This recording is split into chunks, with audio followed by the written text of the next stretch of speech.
Okay, so yes, I'll just give you a little bit of background about myself. I've been a midwife for 23 years, and 17 of those years I've been a bereavement midwife. So I've seen lots of changes, a lot of positive changes, especially more recently about awareness in pregnancy loss.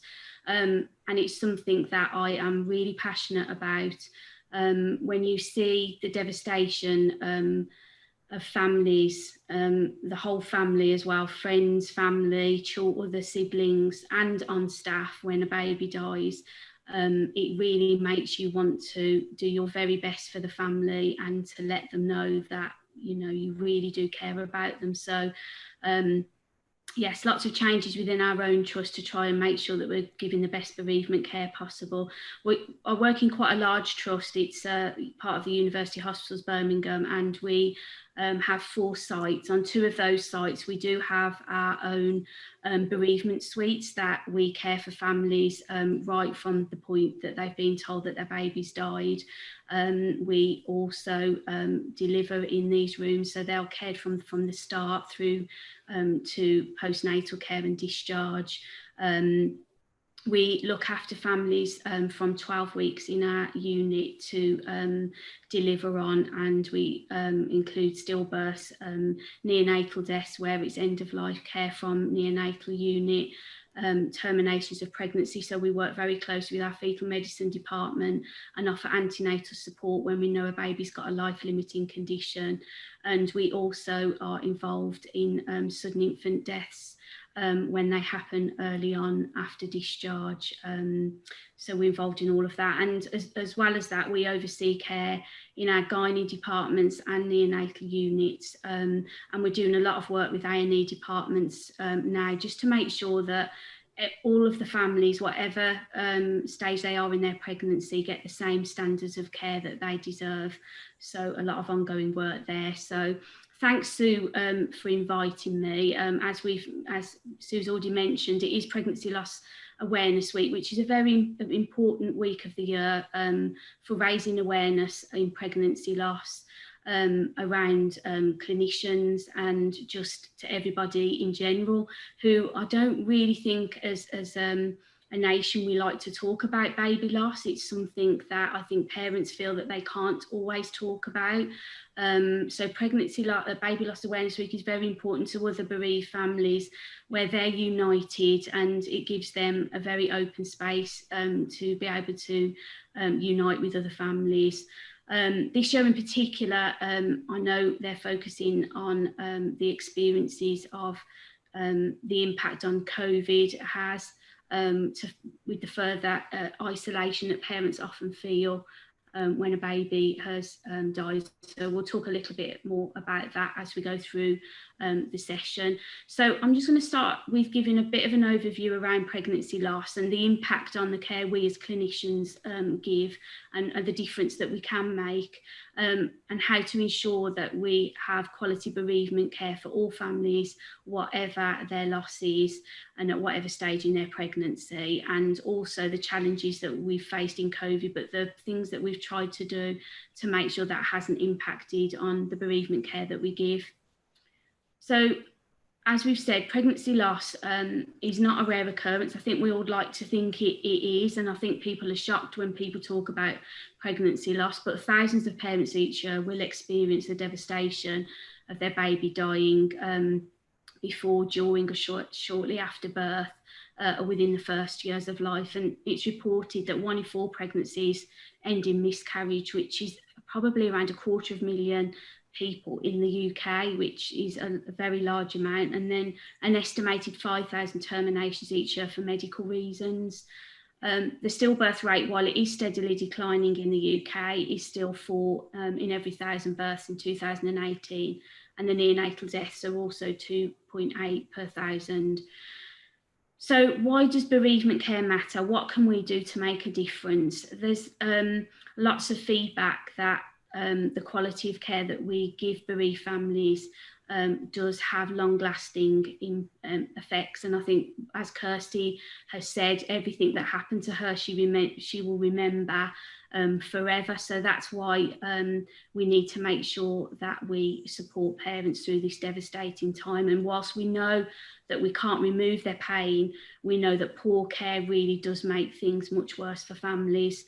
This can have short and long-term effects on their future well-being, their ability to function and care for others as well. And also, I think it loses their faith in the health service and their engagement in the future. So it's very important that good quality care is provided to families so that they've got a safe space to grieve in. And I think as clinicians and as midwives and students, everyone that's involved in caring for bereaved families, we're there to guide them at a devastating time in their lives where they can have unhurried time, where they can build trust with the people that are looking after them, and where we can give them information so that they're making real choices at a time that's right for them. And it really needs to be individualised. Everybody is different, everyone's experience is unique, and while there might be common themes within that, we need to really take into consideration people's own personal, cultural and religious needs, because they can be very different. I think it's important to say that everyone that gives bereavement care should be able to do it with confidence and competence. So it's recognising that it's everyone's responsibility to care for bereaved families with compassion. Having few specialists to lead the service is very important, but we all need to take ownership on making sure that every family going through this is getting the best care that they can. As Sue's already mentioned, we do need to recognise the impact that has on staff and look after staff as well. Staff sometimes are going through their own personal things as well, so it's about recognising that and looking after staff and making sure that the most appropriate person is there. And for staff members as midwives and students to not be frightened to say, actually, this is a challenging time for me, can someone else do it today, so that we're making sure we're putting the family first and they're getting the best possible care. And I think most importantly from our perspective, we want a family to walk away from our care and know that we genuinely really care about what's happened to them and care about their baby. No pressure, but we do only get one chance to get it right. So it is all about training and preparation and talking about our own fears about caring for bereaved families. And I think it's important, we've heard Kirsty and talking about Lewis, and that's invaluable for us all to listen to. But I think there's just a few comments here about why the loss of a baby can be so different and why people find it difficult to understand, because it's a different grief to the grief of someone that's lived their lives that they can share memories with. This is personal to them, and they're having to, in the time that they do have with their baby, try and cram a lifetime of memories in a very short space of time. So these are some comments from parents. So it was a life that never lived. When I buried my baby, I buried my hopes, my dreams, and all my plans for the future. As parents, we don't need protecting, we just need the chance to be parents, provide our child with dignity and create memories. Bereavement care recognises that parents' experiences and feelings count no matter what their gestation is. The most difficult thing for me was that I had this love for someone that I didn't know. So I think that summarises from parents' point of view how different the loss of a baby can be and how difficult it can be for other people to recognise that. It's important to say that the death of a baby will mean different things to everybody, and one of the most important things I've learned over time is never make assumptions. We're there to provide parents with the support, to provide them with information, and to spend time with them to make sure that we know that they really understand what choices are available to them, so that they are making really real choices with full information. And that includes their families and their communities, who may themselves have their own opinions about what families and what parents should or shouldn't do. So I think the key thing is being led by parents once we've given them the choices and guided them through things, making sure that those choices are informed and that they've had time, and that we don't make a judgment on that. We're there to support them in whatever decision that they make individually.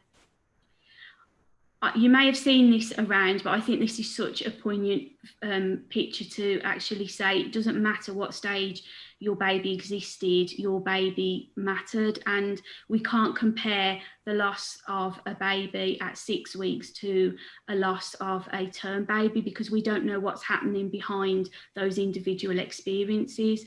So in caring for families at all gestations, we've seen families that are 6 weeks. We've cared for a family where the husband was terminally ill and the baby, they'd miscarried. I think they were about 7 or 8 weeks in their pregnancy. Families that have had repeated attempts at IVF. You can't compare it. Everybody is individual and everyone's loss matters. Hopefully you'll have all heard about the National Bereavement Care Pathway. This has been done in collaboration with lots of charities. I think Kirsty has been involved in that as well. And it's with the support of the Department of Health and an all-parliamentary group for baby loss. And it's been piloted in hospitals and is now operational. And it's making sure that all families, wherever they are in the country, get those same standards of service. So there are some amazing resources on the National Bereavement Care Pathway. But I think this picture here just really summarises everything that we need to think about when we're caring for bereaved families. If you look, there are 6 key elements to what we should be thinking about when a baby dies. And at the heart of that is the family. The family are always at the centre of that. We need to try and provide continuity of care through all of those 6 elements to make sure that families aren't repeating themselves, that they have that trusting relationship.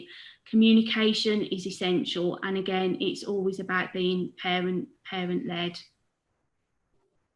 So those are the 5 pathways that we use. And we have adopted these within our own hospitals to make sure that we are doing the best that we can for bereaved families.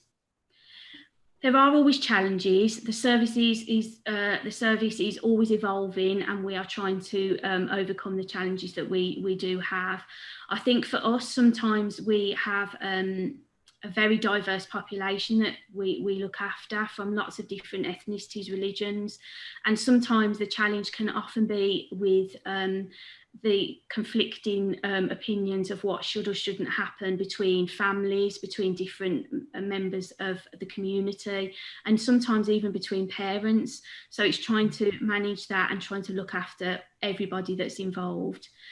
For some of our more vulnerable families, it's accessing the service and making sure that we're reaching them and making sure that they're getting that same level of service that they're entitled to. I think from a family's point of view, it's the definite lack of understanding of the impact that a pregnancy loss has them, and sometimes from clinicians within hospitals as well, and that can lead to isolation.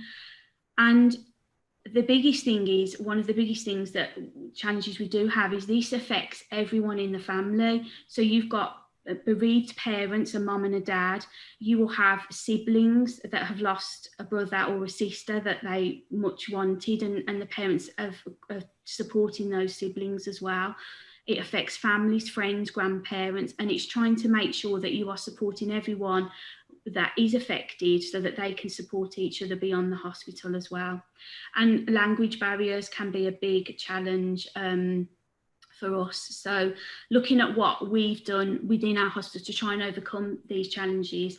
Continuity of care has been a big thing. We have an open door. Families can access us at any point in time when we see them in subsequent pregnancies as well.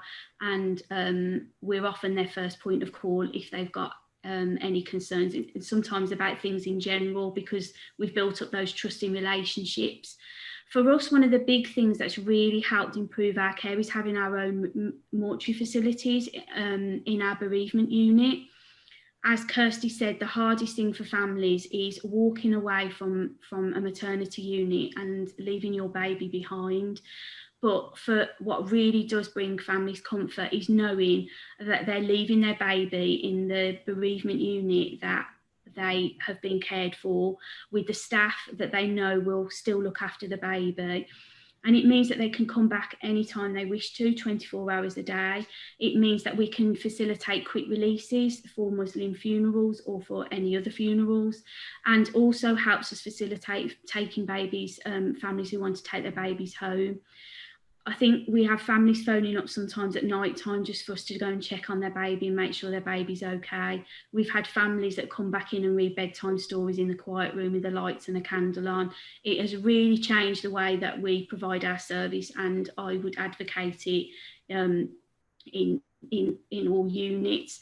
For families where for any even early miscarriages, we will look after them via the gynae unit, and we will, if they want to take the baby home, we will do that from our bereavement unit as well. We've worked really closely in collaboration with our chaplaincy team and our community faith leaders to make sure that we're making our service multi-faith. And I think at the moment it's particularly important to just reiterate the support service that is available. Just to mention about COVID, there has been a lot of challenges with COVID, with restrictions to visiting, wearing PPE and isolation, which has really complicated the grief for some families, and also needing to provide extra staff support. But there are some resources out there which is shared in this presentation, and I think it's just really important that we spend more time to communicate with families, still smile behind the mask, take extra time. We facilitated lots of families taking their babies home more, which has been a positive thing for families, so they can still share their babies with their families. And we've also just made sure that we're signposting to support services, doing extra memory building for families, grandparents and families and friends, so that they've got physical memories as well, and encouraging families to FaceTime in the absence of having their families around them. And we've attended scans for families with subsequent pregnancies when their partners haven't been around. This is a really good resource to look into after this, and still get feedback from families. Look into how you can improve your service all the time. Kirsty mentioned photos. Photos have been particularly beneficial during this time of COVID, where we've taken lots of extra pictures, as many as we possibly can, so that the families have got those to reflect on and share with families. And just really to end, I just wanted to show you our garden of remembrance that has really been of benefit to us in COVID as well. It's an extra space outside where families have been able to take their babies into the garden, and has just been a lovely extra space. And we have facilitated some grandparents seeing their babies as well in that outside space. So that's been of real benefit to us as well. And I think just to end with, you know, families are not alone. We're all here together to try and do the best that we can to make sure bereavement care is the best it can be. Thank you. Thanks for watching this video from the Maternity and Midwifery Forum. For more expert opinion and analysis, hit the button below to subscribe.